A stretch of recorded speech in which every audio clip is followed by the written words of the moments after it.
नमस्कार दोस्तों, स्वागत है आपका जैन नेगी मैथमेटिक्स में। हमारे द्वारा आपके लिए विशेष सीरीज चलाई गई है जो आपकी आगामी परीक्षाओं में ज़रूर मददगार साबित होगी।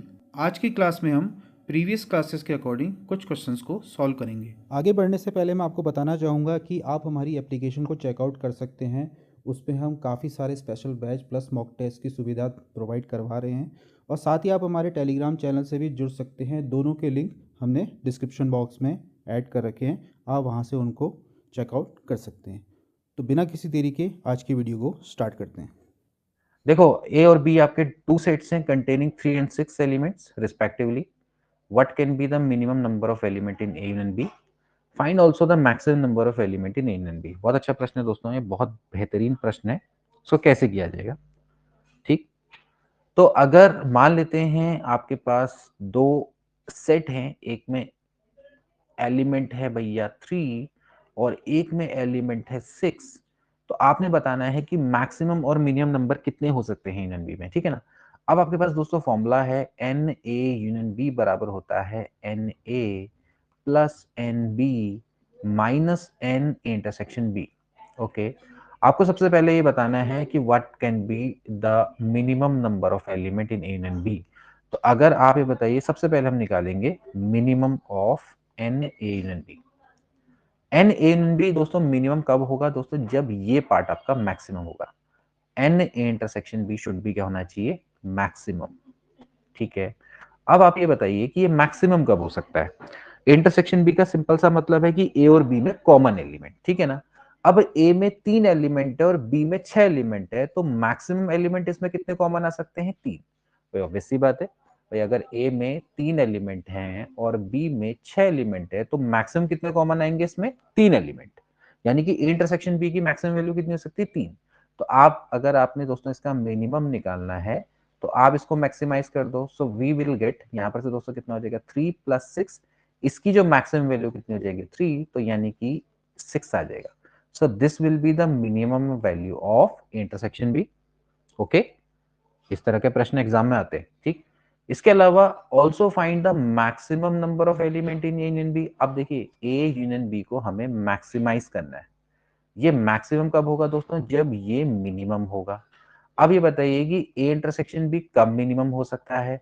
जब भैया ए और बी में कोई भी एलिमेंट कॉमन ही ना आए. इसका मतलब है कि यहाँ पर क्या होना चाहिए?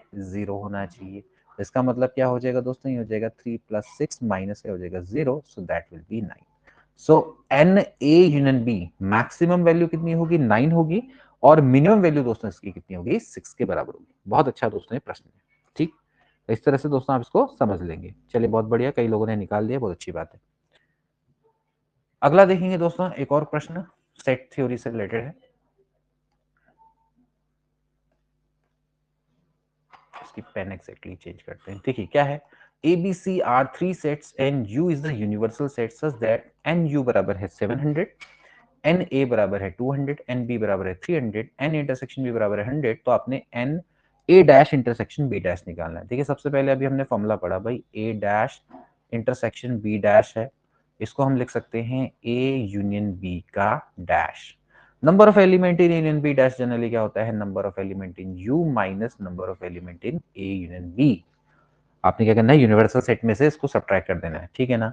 नाउ अब n U minus number of element in union B, that is number of element in A, number of element in B minus number of element in A intersection B. Okay. बस अब आप यहां पर से रख दो सारी वैल्यूज. ये कितना है दोस्तों? ये 700 है. माइनस ये आपका कितना दिया हुआ है?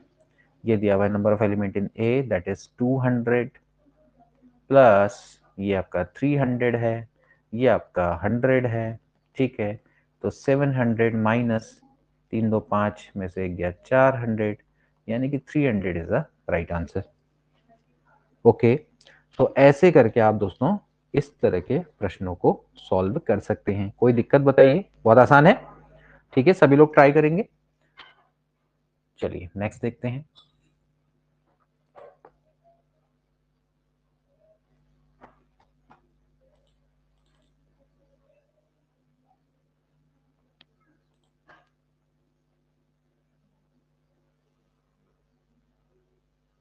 अगला देखेंगे दोस्तों. अगला प्रश्न देखेंगे दोस्तों. A is the element of N such that A N, इस तरह से आपको दिया हुआ है, आपने 3n इंटरसेक्शन 7n निकालना है। ये भी दोस्तों इस तरह का प्रश्न हमने कल किया था। अगर a is the element of n है, यानी कि अगर a कोई नेचुरल नंबर है, तो जो 3n होगा वो क्या होगा दोस्तों, सिंपली क्या होगा 3 इंटू एक्स की फॉर्म में होगा, such that x is the element of n, यानी कि इसके एलिमेंट क्या होंगे दोस्तों, इस तरह से होंगे 3 6 9, मतलब आपने x की जगह पे 1 2 3 4 रखते हुए चले जाना है, ठीक है, 3 3 9 3 चौको 12, इस तरह से। ऐसे अगर आपसे 7n पूछा जाएगा तो क्या होगा दोस्तों, इस तरह के फॉर्म में होगा 7x, x is the element of n। सो यहाँ से 7 7 दूनी 14, 7 21, 7 चौको 28, ओके। तो अगर आपने दोस्तों 3n इंटरसेक्शन 7n निकालना है, यानी कि इन दोनों में कॉमन, तो इन दोनों में जो कॉमन होगा दोस्तों, कल मैंने आपको बताया था कि इसको कैसे निकालते हैं, इन दोनों का एलसीएम निकालो, 7 और इसका कितना होता है 3 और 7 का आपने एलसीएम निकाल देना है और कुछ नहीं। तो ये क्या हो जाएगा दोस्तों, 21n के बराबर हो जाएगा। 21n वाले क्या होंगे, इसमें कॉमन आएंगे, ठीक है। इस तरह से आप इसको डिस्क्राइब कर सकते हो, कोई दिक्कत नहीं है। आपने क्या करना है, इसमें जो कॉमन आएंगे, कौन आएगा, देखो 21 कॉमन आएगा, ऐसे 3 चौको 12, 3 सत्ते, यहाँ पर 21 आएगा, यानी कि 21 के मल्टीपल इसमें क्या आएंगे, कॉमन आएंगे, ओके। अगला देखेंगे, देखिए अगला प्रश्न है दोस्तों, this is most important question, बहुत इंपॉर्टेंट क्वेश्चन है। इसको किया कैसे जाएगा, देखिए क्या लिखा हुआ है, दो फाइनाइट सेट्स हैं having m and n element, total number of subset of first set is 56 more than the total number of subset of the second sets, find the value of m and n। ठीक है, आपके पास दो set हैं, एक मान लेते हैं a है और एक b है, एक में m एलिमेंट है, एक में n एलिमेंट है, number of element in a आपको m दिया हुआ है, number of element in b आपको n दिया हुआ है, ठीक है। अब ये कह रहा है कि total number of subset of first set, यानी कि टोटल नंबर ऑफ सबसेट। अब इसके टोटल नंबर ऑफ सबसेट दोस्तों कितने बन सकते हैं, 2 की पावर m। एक अगर सेट में 4 एलिमेंट है तो उसके टोटल सबसेट कितने बनते हैं, 2 की पावर 4, है ना, कल हमने डिस्कस किया था। ऐसी अगर एक सेट में n एलिमेंट है तो इसमें टोटल नंबर ऑफ सबसेट कितने बन सकते हैं, 2 की पावर n, ओके। अब आपको क्या दिया हुआ है, total number of subset of first set is 56 more than the total number of subset of second set, यानी कि ए के जो टोटल नंबर ऑफ सबसेट्स हैं वो दूसरे वाले के टोटल नंबर ऑफ सबसेट से 56 ज्यादा है, इक्वेशन नंबर 1। तो आपने क्या करना है, m और n की वैल्यू को फाइंड आउट करना है। अब इसको कैसे करेंगे, बहुत बढ़िया प्रश्न है। तो सिंपली क्या करेंगे, 2 की पावर m माइनस 2 की पावर n हो जाएगा, बराबर दोस्तों क्या लिखेंगे 56। अब देखिए जो प्रश्न है दोस्तों ये किस तरह से सॉल्व होगा, ये थोड़ा सा मेथड ऑफ इंस्पेक्शन से दोस्तों ये सॉल्व होता है, ठीक है। इसको किस तरह से सॉल्व किया जाएगा, देखिए तो इसमें आप दोस्तों क्या करेंगे, मैं पहले 2 की पावर n को मैं कॉमन ले लूंगा, तो यहां पर क्या बच जाएगा, 2 की power m minus n minus 1 बराबर 56 है। देखिए 56 का मतलब है 7 गुणा 8, 7 अट्ठे 56 होता है, तो मैं इसको लिख सकता हूं 2 की पावर 3 इंटू 7, ओके। क्लियरली दोस्तों मैं इसको इस तरह से लिख सकता हूं, ठीक है। अब यहां से क्या करना है दोस्तों, यहां पर से कंपेयर करना है। देखिए आप इतना बताइए, 7 को 2 की पावर में लिखा जा सकता है, नहीं लिखा जा सकता, कोई भी ऐसा नंबर नहीं है जिसको 2 की पावर करने पे 7 आ जाए। तो क्लियर है दोस्तों, जो 2 की पावर 3 है वो 2 की पावर n के बराबर होगा 100%। इसका मतलब है कि 2 की पावर n क्या होगा, 2 की पावर 3 है, क्योंकि दोस्तों आपका 7 है ना, 7 को आप किसी भी 2 की पावर में लिख ही नहीं सकते। तो एग्जैक्टली यहां से n बराबर कितना आ जाएगा, 3 आ जाएगा। अब अगर n बराबर 3 आ गया तो जो रिमेनिंग पार्ट है वो 7 के बराबर रहा होगा, यानी कि 2 की power m minus n minus 1 should be equal to 7। So 2 की पावर m माइनस n बराबर क्या रहा होगा, 8, दैट इज 2 की पावर 3। सो आप कंपेयर करेंगे, m माइनस n बराबर कितना हो गया, 3 हो गया। तो अगर m की वैल्यू, n की वैल्यू 3 है, तो भैया ये कितनी हो जाएगी, 3 plus n that is 6, okay. तो m बराबर दोस्तों कितना आ जाएगा, 6 आ जाएगा, और n का वैल्यू कितनी आ जाएगी, 3 आ जाएगी। तो m कितना होगा, 6 होगा, और n कितना होगा, 3 होगा, ठीक। तो ये आपका दोस्तों तरीका रहेगा इस तरह से सॉल्व करने का। समझ में आया क्वेश्चन सभी को?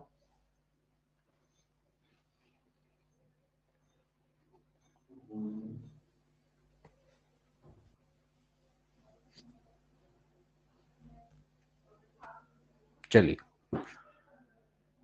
इसके बाद नेक्स्ट क्वेश्चन देखेंगे। नेक्स्ट क्वेश्चन देखिए, बड़ा अच्छा प्रश्न है। एग्जैक्टली किस तरह से करना है, देखिए एक सेट है और बी सेट है। ए में क्या है 1 3 5 7 11 13 15 17।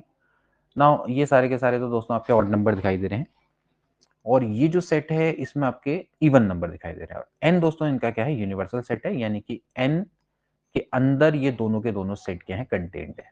ठीक है, एंड क्लियरली है कि दोनों के दोनों आपके क्या है, डिसजॉइंट है, इसमें कुछ भी कॉमन नहीं है। इसका मतलब है कि जो ए इंटरसेक्शन बी है वो आपका क्या है, फाई है। ओके, अब दोस्तों थोड़ा सा यहां से देखो, जैसे कि मुझे ये निकालना है, तो मैं थोड़ा, अगर मुझे फॉर्मूलाज अगर पता है, थोड़ा दिमाग अगर हमारा सही है, तो हम इसको वैसे कर सकते हैं। देखिए कैसे, अब मैं इतना सारा निकालने की बजाय पे मैं सिंपली देखूंगा कि ए यूनियन बी का इंटरसेक्शन करना है बी डैश से ना। तो इसका अर्थ क्या है भैया, इसका अर्थ है कि ए यूनियन बी में से बी को सब्ट्रैक्ट करना है ना भाई। ए इंटरसेक्शन बी डैश क्या होता है, ये होता है ए माइनस बी, यानी कि ए के वो एलिमेंट जो कि बी में नहीं है। तो ए यूनियन बी के वो एलिमेंट जो कि बी में नहीं है। ठीक है, अब क्योंकि दोस्तों आप देख सकते हैं कि यहां पर ए और बी दोनों के दोनों आपके डिसजॉइंट है। ठीक, तो ए यूनियन बी के वो एलिमेंट जो कि बी में नहीं है वो एक्चुअली कौन से एलिमेंट होंगे, ए के एलिमेंट होंगे। भाई आप अगर यहां से देखें तो ए माइनस बी क्या होगा दोस्तों, एग्जैक्टली क्या होगा, ए के ए यूनियन बी का मतलब हो गया टोटल, टोटल, और इसमें से आपको क्या करना है, बी को सब्ट्रैक्ट कर देना है।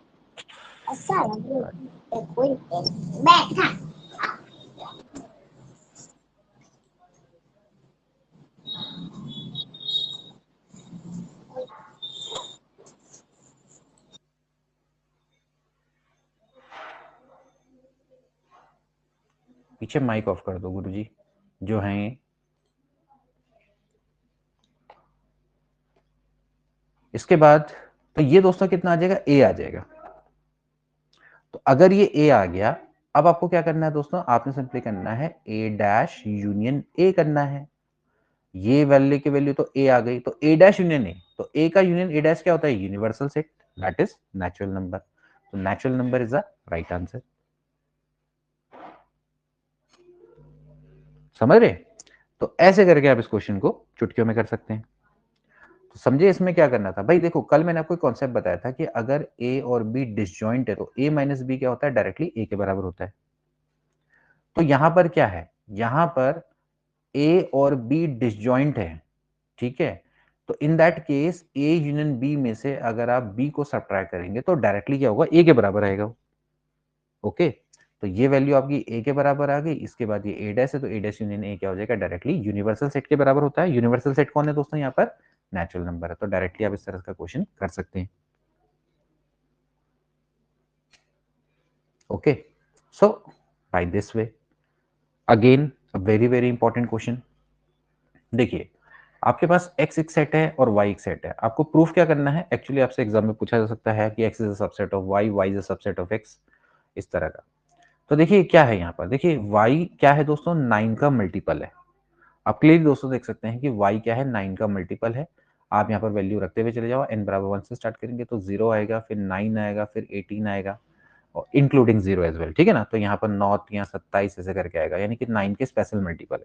ठीक है, ऑन दी अदर हैंड अगर आप यहाँ से स्टार्ट करें तो x दोस्तों क्या है, x एक्चुअली क्या है, 4 की power n minus 3n minus 1 है। ठीक है, तो आप दोस्तों यहाँ से स्टार्ट करेंगे, जैसे कि आपके पास है 4 की पावर n, 4 की पावर n दोस्तों क्या लिखा जा सकता है, 1 प्लस 3 की पावर n, ऐसे करके। ये बेसिक सा चीज होती है। 1 प्लस 3 की पावर n दोस्तों हम क्या करेंगे, यहाँ पर बाइनोमियल थ्योरम लगाएंगे। 1 प्लस एक्स की पावर n क्या होता है दोस्तों, ये होता है 1 plus n x plus n into n minus 1 बट्टे 2 factorial into x square and so on, ऐसे करके बनता है। ठीक है ना, तो देखिए हो जाएगा 1 प्लस 3n प्लस ये हो जाएगा n गुणा n माइनस 1 बट्टे 2 फैक्टोरियल इंटू 3 का स्क्वायर। ओके, एंड सिमिलरली इसके आगे क्या आएगा, 3 का क्यूब आएगा, फिर इसके आगे क्या आएगा, 3 की पावर 4 एंड सो ऑन।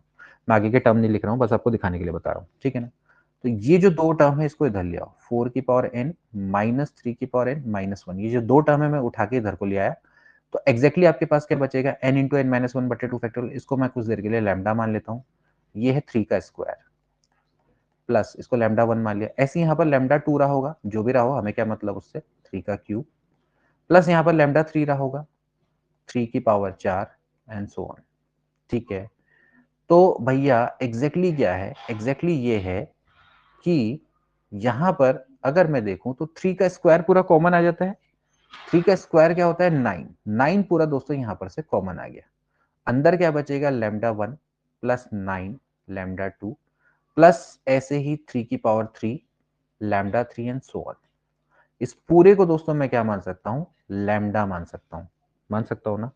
तो एग्जैक्टली दोस्तों y जो x है दोस्तों वो भी क्या आया, 9 का मल्टीपल आया। ठीक है ना, लेकिन 9 का कैसा मल्टीपल, एक स्पेशल मल्टीपल है। इसमें सारे 9 के मल्टीपल नहीं आएंगे, एक स्पेशल मल्टीपल आएंगे जो कि स्पेशल कंडीशंस को फॉलो कर रहे होंगे। ठीक है, सो एग्जैक्टली यहां से क्या है, y तो कंटेन करता है 9 का हर मल्टीपल, लेकिन x कंटेन करेगा 9 के स्पेशल मल्टीपल्स को। तो जो स्पेशल मल्टीपल है वो डेफिनेटली क्या होंगे, y के अंदर कंटेन्ड होंगे। तो x क्या हो जाएगा, सबसेट हो जाएगा y का, दैट्स इट। क्योंकि 9 लैम्डा है, but lambda is not a natural number, यानी कि वो 9 के हर मल्टीपल को कंटेन नहीं करेगा। हो सकता है वो 9 को कंटेन करे, हो सकता है वो 18 को ना करे, 27 को ना करे, हो सकता है 36 को करे। अब वो तो हमें यहाँ पर वैल्यू रख के देखना पड़ेगा। ये दोस्तों एग्जैक्टली क्या है, ये एग्जैक्टली x है ना, ये एग्जैक्टली x है। तो आप x क्या कर रहा है, 9 के स्पेशल मल्टीपल को कंटेन करेगा कुछ ना कुछ रूल के अकॉर्डिंग, और ये 9 के सारे मल्टीपल को कंटेन कर रहा है। सो इसका मतलब ये है कि x is a subset of y। इस तरह से आप इसको समझ सकते हो, और इसको तो आप एग्जाम में देख के ही आसानी से कर लेंगे। ठीक हो गया। तो दोस्तों आज की वीडियो के लिए इतना ही। मिलेंगे नेक्स्ट क्लास में, तब तक के लिए take care and good bye.